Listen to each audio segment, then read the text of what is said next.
dumarka Soomaalida oo raadinaya nin noociisa aan Ilaahay abuurin saylada ragana oo leh gabdhaha sabankan jooga waxa ay rabaan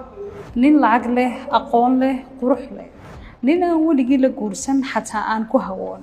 nin jikada gala nuunahan ciyaarsiya nin xilliga arooskana qaybta la jecladu aanay shaqeyn masalada israafkana aan waxba ka aqoon nin goortii doono lagu xanaaqo si isagoo farxaanimo la godgala nin sanadkiiba ina mar aqalka la bedelo ogol nin hooyadii tunka ku sita ilaa xashka laakiin duqdii dhashay aan hoosta ku wada reerkiisa ha dhaqdo ileen asaga ayaa guursaday nin aqbali kara in mararka qaarkood beenta loo dhuubo laakiin isagoo aan ku safaaday nin toddobaadkiina 2 jeer cashada ku soo qaada take away sababta cashada loo karin waayena aan weydiinin gabadha nin aan kharshaadka reerkiisa u xisaabin balse la jecel badan oo kuwa walaali